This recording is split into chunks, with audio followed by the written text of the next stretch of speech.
Today we don't really have any notes. We're just going to go over how to do quadratic regression using Desmos. This is the third type of regression problem that we've done this year. We've done linear regressions, exponential regressions, and now quadratic regressions. They all work the exact same way. We create a table in Desmos using the list of values from the problem, and then we type in a generic equation using x1 and y1 as placeholders in order to get the values that go into our equation.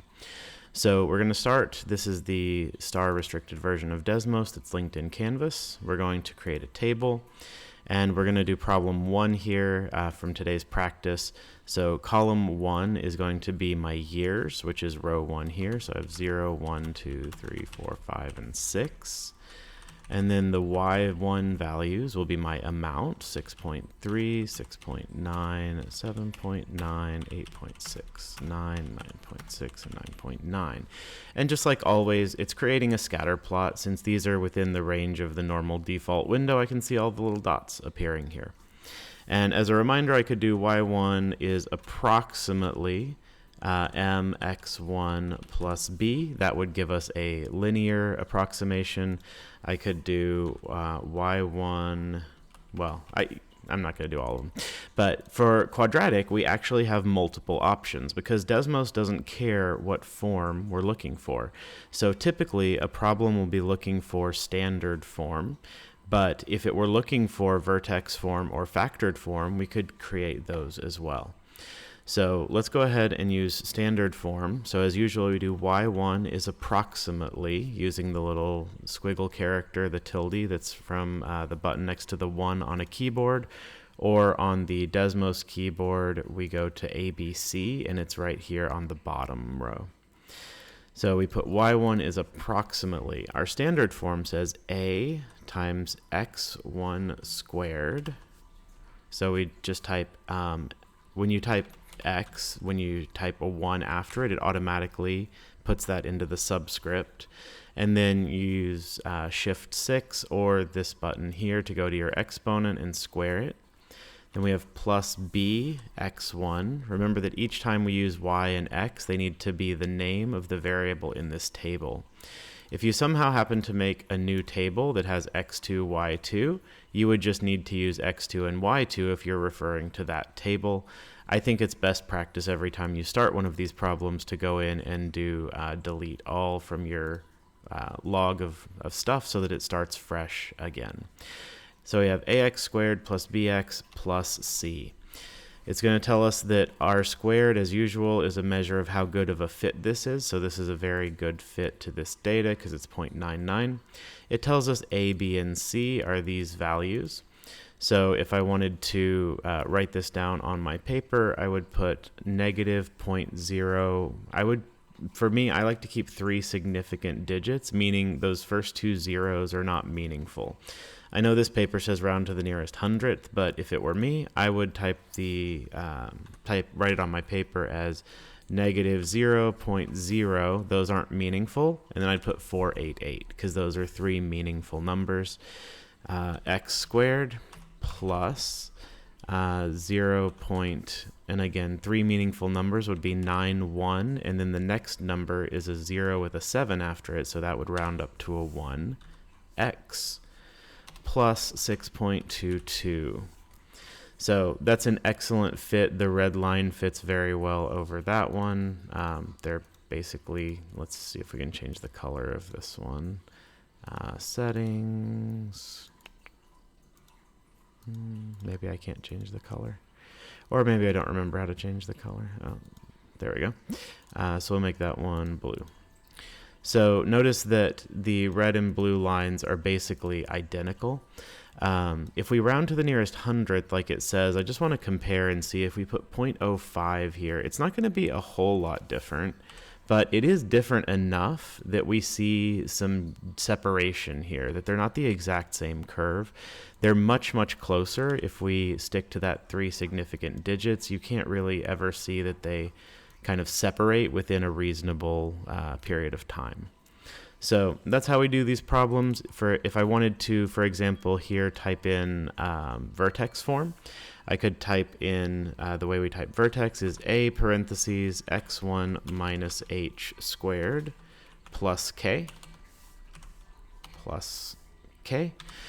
So again, it tells me it's the same kind of a fit, and now it's telling me that to write this in vertex form, I would do y equals negative 0.0488 parentheses x minus 9.33, that's three meaningful numbers, squared plus 10.5. So the three significant digits works in both directions. Like here, 10.5 is enough significant digits because it has three meaningful numbers.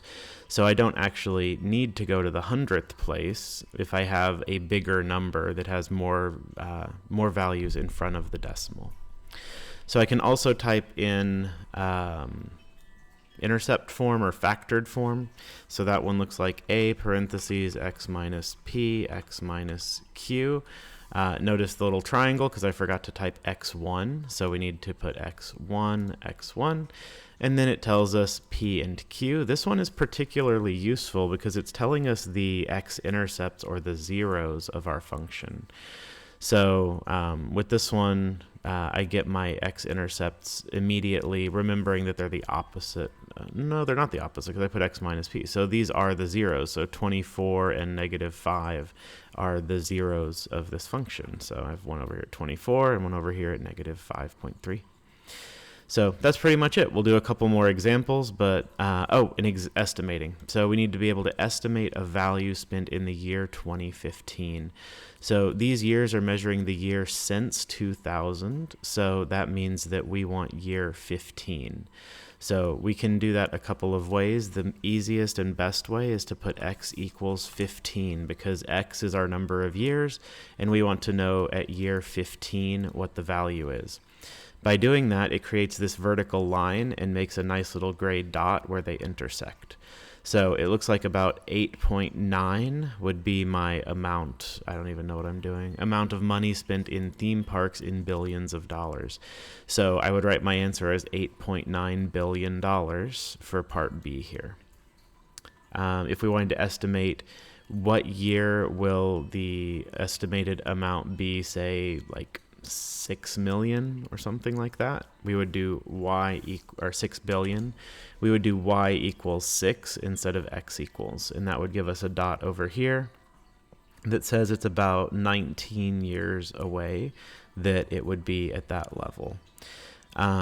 Now, remember that we're extrapolating here and that we're predicting it'll follow this curve in the future, and we really have no reason to believe that. So this is all like take it with a grain of salt for predicting stuff this far out into the future.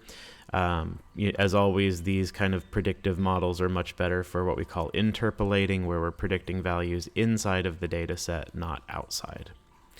Okay, so let's clear everything and we'll do a couple more examples just to make sure we have the process down. So we're going to hit delete all, create a new table for number 2, and put in 2015, 2016, 2017. Oh, it's filling it in for me. That's awesome. Okay, so 2020, 3492, 3450, 3606, 3663. All right, so we've got all of our values in there. It says to find a curve, the curve of best fit. So we're going to use standard form and put y1 is approximately a x1 squared plus b x1 plus c. So we find that c, notice here, c is a very large number, like very large number. So this is about 10 to the 6th is a million, so this is about 9 million. It seems a little high, doesn't it? But you have to keep in mind that it seems really high because we're talking about what would it be if we went back in time to year 0, which is a really big extrapolation. And also it's not going, like if you think about screen time, it's kind of a modern thing, right? It only exists within a short period of history. So trying to go back in time 2,000 years and anticipate something doesn't really make sense.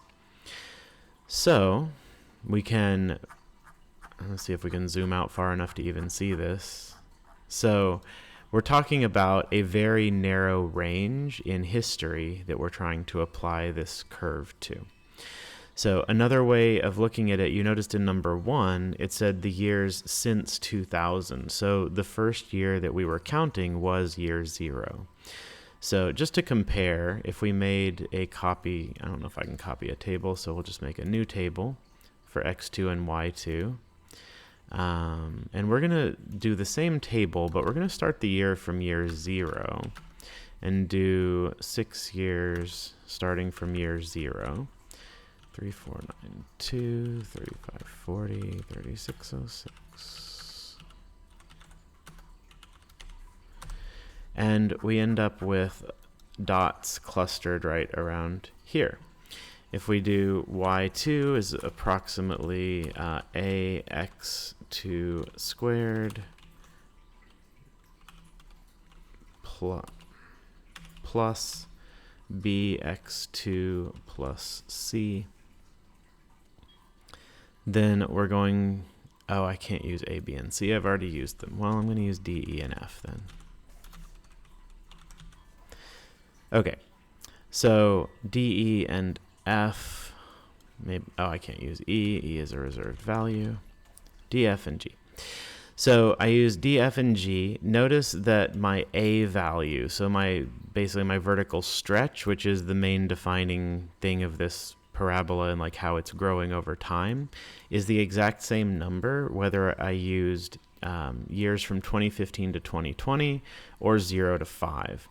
So if I'm trying to predict what the value will be in year 2025, for example, it's not going to really change anything depending on whether I number starting from 0 or starting from 2015. The predicted value should still be the same in year 2025. So for this one, for example, I could put in x equals 5 years later would be x equals 10. And for the other one, it would be x equals 2025. And we should end up with the same predicted value for those two. So where do we find that? Right here. So we saw 4,261 is the prediction based on starting at year 0. And over here,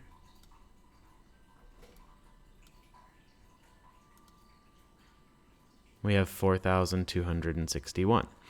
So exact same prediction. So, sometimes we start counting from 0. Sometimes we count from the number of year that we're actually at. And it really makes no difference to what we're talking about. And if we tried to predict year 0 based on this model, then I would go to x equals negative 2015. And I would get the same nonsense y-intercept or c value of 9 million. So, it doesn't really make sense to use the model to predict that, that range of values. Okay, so part B says if the trend continues, 2020, hey, I didn't even read that. 2025 is when we wanted to predict. So it says how many hours of screen time will a person have in 2025? Does it seem possible? So that's getting at the point of if we're extrapolating at some point, the model doesn't hold up because the trends don't continue forever in the way that we are currently seeing them. So the further out we try to predict, the more inaccurate they become. We saw that with the 9 million hours of screen time per I don't know per what, maybe per year. So that's hours per year, I guess. We don't have 9 million hours in a year, so that's unreasonable. Even what it's asking here is 4,000 hours. Does that seem reasonable? Probably not if we did the math of how many hours are in a day or a week or a year. 4,000 is probably becoming more hours than we actually have available. So yeah, just be careful with predicting things. The further out you go, the less accurate you're going to be. All right, we'll do one more of these, so we're going to clear all of that. And let's go to number 3. We'll put in our table. and do 10, 20, 30, 40, 50. I really like this predictive value thing. I didn't know it did that. 16.3, 38.9, 74.3, 115.2, 165.4. And then usual thing, y1 is approximately ax1 squared plus bx1 plus c. To get standard form, that gives us our a, b, and c values. Notice here that c, it says, is 0.02. So that's exactly 0.02. There's no more decimals. If you're ever curious about seeing more decimals, remember that a, b, and c are now defined values for this Desmos instance. So if I put a, if I wanted to see like a whole bunch of decimals, I can type a here and get a lot more decimals, or b or c. Like those are all basically saved values now within the program. All right, so I would write this as 0.0434 x squared plus 1.14x plus 0.02. Since there's no additional digits for c, we can't include any more. That's all there is. All right, so we want to look at the estimated stopping distance at a speed of 75 miles per hour. So we want to look and see speed is our x variable. So we put x equals 75. We're going to need to move over here a bit and see. We click on the red line or the black line. It'll show us this point of intersection. So it looks like the stopping distance in feet would be about 330 feet for the vehicle to stop. So that's how we do these. You can also use an actual equation to check this. I prefer to use the graph, but if you use an equation, make sure you're not typing in these numbers that are rounded. Actually use a, b, and c. So I would do a times 75 squared plus b times 75 plus c. And I would get that same exact number that we got over here, which was 329.672. And here I can get even more decimals if I needed those for some reason. So what I want to make sure we never do is type in 0.0434 times 75 squared plus 1.14 times 75 plus 0.02. So it does give us a very similar answer, but it's not precise. There's rounding error, and the more we round, the worse the errors get. Or the further out we go, the worse the errors get. So there's no reason you actually have more chance of mistyping something by typing in these numbers than by just using A, B, and C like I did here. It's simpler and it's more accurate, so that's the way to do it. Or using the graph where we put x equals or y equals and then just go find the value on the graph. So that's it. Hopefully quadratic regression is easy because we've already done two other kinds. It's just more of the same stuff.